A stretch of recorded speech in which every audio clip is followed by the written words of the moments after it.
So I think Mofokeng is going to be a major key in Orlando Pirates winning the title. But before I get to that, I want to start by saying this. Of course, there's no one reason why a club would win a title. It's a combination of various things working together. And some things, some factors are more important than others. They're more key than others. And I can give you an example. Now, I think that, for a club to win honors, they need to have a togetherness. They need to have a cohesion, a oneness within the club. But that alone is nowhere near enough. We know of teams that, have had that camaraderie. They seem very united. And that has only been enough for them to avoid relegation and not win the league, which is to say that there's an even more important factor there, which is that you need quality as well. And in fact, I would go so far as to say that quality alone often is enough to win the league. We know of teams that are sort of just, bought all of these stars, put them together, and they've gone on to win honors,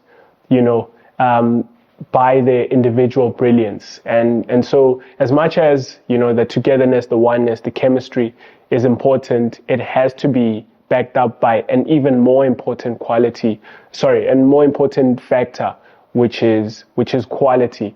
Now, again, I'm going to get to why I think Mofokeng is going to be a very key factor for Orlando Pirates. But I want to start by stating, 5 or 4 other factors before I get to that fifth one of Mofokeng, which I think are going to help Orlando Pirates. I think they are important, though I think that the Mofokeng one is more important, and I'm not trying to leave cliffhangers around. If you stick around, I'm going to get to the fifth one, but I do want to start with all the other things that are going to help Pirates. And this is not an exhaustive list. It's not everything, but I do think these 5 are going to be important. Now, the first one, already spoke about it. I think it's going to take for the club, the team, the squad, the fans, the head coach, to be one. And some of it we see already in the Bucks camp, the friendships between Shandu and Marco, Shane and Makaula. But not only that, I think also seeing people like Marco trying to weed out the stuff that's going to be to Pirates' detriment, which is, fights between maybe Hoto and Umchita, Utri, and trying to instigate reconciliation between people that are not getting along in the squad. And I think those are the things. But not only that, I think it's also going to take oneness between the team and the fans. And I think a lot of that has to do with the fans believing in the capabilities and the abilities of the staff, the head coach.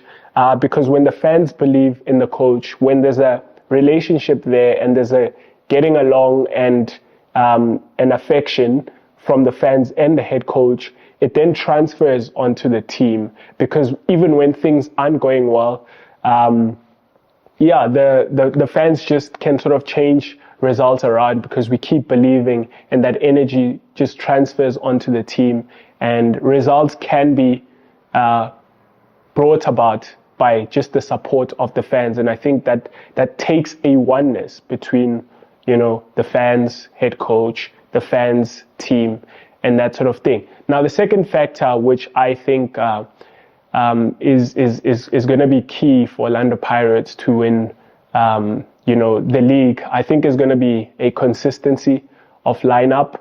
But in that, I also want to throw in a factor which I would call luck, fortune around injuries and that sort of thing, because we've seen how sometimes, the coach might want to stick with a particular lineup, but because of, a misfortune in the way of players getting injured in certain periods, he can't play those players because they're just not at his disposal. But I think more especially a consistency in our defense. I think especially, to be more specific, I think that we've got to play with Nda and Sasane together, who seem like they're just indestructible. They're impenetrable at centre back. I think they've been doing well. We've conceded, I think with them as a pair, we've only conceded something like 3 or 4 goals in something like 10 games, which is testament. But maybe even I'll throw Sipho Shane to that, and Dion Hotto and Dino van Rooyen to that. I think just even as a back four, you don't want to be changing your back four around. I think that's going to be important. You need your defense to be tough, impenetrable, and to be playing as a collective and to be growing together in confidence, celebrating clean sheets throughout the season. That's going to be something that's going to be very, very, very important. The third factor, I would say, is that you want for your centre backs to be scoring goals. Actually, what I would say is that you want for the team to be scoring set pieces. Now, one of the things that I've been impressed with this season already is that we are scoring a lot of free kicks where a result was maybe headed for a draw. Someone like Kabelo Dlamini will come up with a bit of magic from, a free kick, put it in the back of the net, and we win 1-0. We saw that against Richards Bay. We saw that a couple of times last season as well. I remember a game against Chippa United. It might have been in the Nedbank Cup or in the following game in the league. I think it was in the Nedbank Cup, where, we needed a goal and we got a free kick. Kabelo Dlamini puts in the back of the net. Maybe Dion Hotto can do that thing for us as well. At times, we saw Thapelo Xoki put the ball in the back of the net from the spot. We've been seeing that this year. I think what we're going to need more, especially this season, is we're just going to need our, especially people like Oli Sanda to be putting the ball in the back of the net when we get corners. You want for them to get sort of their 5 goals, the centre backs. Those goals are going to come in very, very handy for us. I'm not so sure in the way of Sasane whether, he does seem like he's someone who likes to compete in the air, but I wonder if he's a box threat, but you certainly want him to chip in with his goal as well. Those goals do come in handy and they do get you over the line. And I think if we take those ones, it's gonna go a very long way if we take those ones as well. The fourth factor, I would say that it's independent of Orlando Pirates. Although it is, it's not as important because you want to focus on yourselves and get yourselves to a point where you win the title. But things do depend on what's happening in the league around you. And that factor, I would say, is that you need for, it's sort of broken into 2 things. You need for the league to be a bit stronger, the rest of the league, and you also need for your rivals to be a bit weaker. Now, I'm banking on that one. I do think that Mamelodi Sundowns is not as strong as they were. They've, of course, got individual brilliance in the way of, Ribeiro Costa and obviously Themba Zwane and all of these other players. But I do think that that club is a club that's not as strong as it was. Definitely, even within the dressing room, I don't think it's as tight as it was. I may be wrong. I'm not someone who follows Sundowns like I do Pirates. But with things you hear here and there and things like that, it does seem like it's not the same. I think even quality-wise, especially quality of the head coach. But not just that, I think the quality of the head coach leaving, I think maybe even doubt with 1 or 2 things. People like Tebogo Mokoena, who's a very, very key figure for them.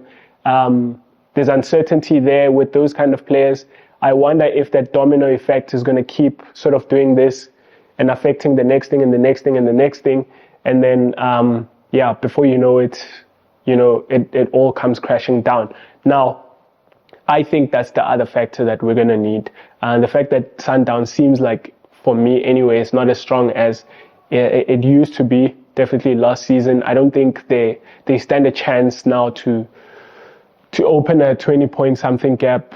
I don't even think they will open a 10 points gap. to be entirely honest. So I think that's the fourth factor. It's going to be around us, independent of us. We think we need for things to set up for us that when we get our results, our rivals aren't also getting the same results as us. And the fifth one, which is the ultimate one, of course, which is the title of this video that I want to get to. I think it's going to be helped by everything else. But I think it's the fact that I would actually title it this way. I think Orlando Pirates need to score goals. Now, that's very simple. And I want to get into it, actually, to explain what I mean by that. Now, what I mean by that is that, obviously, to win games, you have to score goals. Because as much as you keep clean sheets, as much as, Nda and Sasani will be solid, all of that stuff, if you have no one putting the ball in the back of the net, you're not going to win anything because you're just going to draw 0-0. And at the end of the season, you're only going to have 30 points if you draw all your games. But if you score your goals, which therein comes people like Mofokeng, who I spoke about. Now, I could easily have titled this one that we need Saleng to score goals, or we need Tshegofatso Mabasa to score goals. But the reason why I didn't do that, I do not want to belabor the point of Saleng scoring goals, because I do think it barely warrants repeating. It is a bit redundant. Saleng is going to score goals. Saleng has been scoring goals, and Orlando Pirates hasn't been winning the league. Now, that would be a bad point to make, because we've seen that from him, and yet Orlando Pirates have not won honors. The reason why Mofokeng is then important for me is because something I see happening, I wonder how long it's going to stay this way, is that Tshegofatso Mabasa is not scoring as much as he did last season. He's obviously going to score when he gets opportunities, but I do think that second season thing does come in a little bit. Maybe actually, I'm not entirely sure. I want to keep watching that a little bit more, but it does seem that he's not getting as many chances as it did last season. I don't think it's a case of him not finishing or whatever. I think he's just being restricted in terms of the chances. Now, what you then need is you need someone to shoulder that scoring responsibility. And I could have easily said Maswanganyi or any other person is going to be key for us. But I think the nearest other person to the goal of the opposition is obviously Mofokeng. He's the one that's going to be closest to goals apart from Tshegofatso Mabasa and Munapule Saleng. And if Saleng is going to score for us 15 goals, and Tshegofatso Mabasa, say he doesn't score 15, he scores 10 again, you need someone who's going to come in with, that 5 that Tshegofatso Mabasa has not scored this season. But more than that, because we actually want to go up from our point tally last season, is that we need more goals actually. So I think then you need Mofokeng to be scoring his 10 or 15 goals. And I think it's going to be important. If Mofokeng doesn't score his goals this season, I do see a situation where we're going to have dry spells, because my suspicion is that Tshegofatso Mabasa is not scoring and is not going to score as much as he did. I do think Saleng is going to score, but I think Saleng goals alone, which are very important, are not going to be enough. I think we do need someone else who's going to give us a goal threat. And I think Mofokeng is going to be that player. I think he's obviously finding himself in those positions a lot.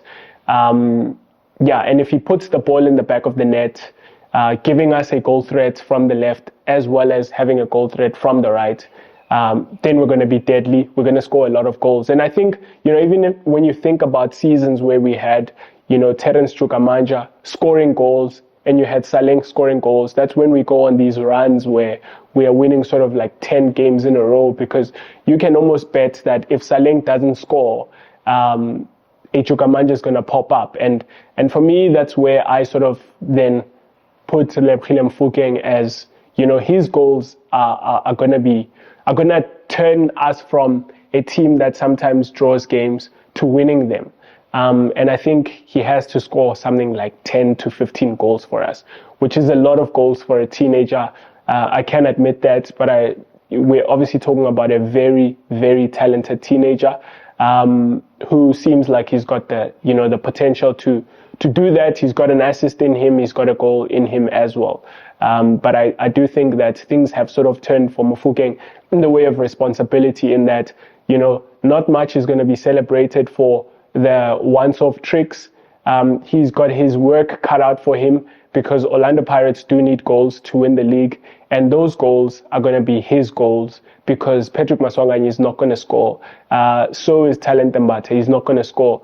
Kabelo Dlamini is not going to score. Well, he's going to score maybe 3 free kicks, but he's not going to score other goals. And I think those 10 goals that we need to win games, those 10 goals that we need to supplement the 10 and the 15 of Tsofatso Mabasa and Munapule Saleng, respectively, they have to fall to the nearest person to the opposition's goal, and that's going to be Relebogile Mofokeng. Of course, you know, people like Evidence Bahopa can then come on as well with their 2 goals like we saw. I think that might have been against Polokwane City, coming off the bench, coming on to score 2 goals when we need goals. Those are going to be very helpful and handy as well. But I think in the way of your front 3 players, you need them to at least get 10 each. And that means that Relebogile Mofokeng, being the one that's playing in the front 3 of Orlando Pirates, he's going to be that player that needs to score if we're going to win any honors. Yeah, let me leave it here. Up the mighty Bucks. Cheers. Well, I hope you enjoyed that video from Talking Buccaneers. If you did, please hit that subscribe button so you can stay up to date with all our future content.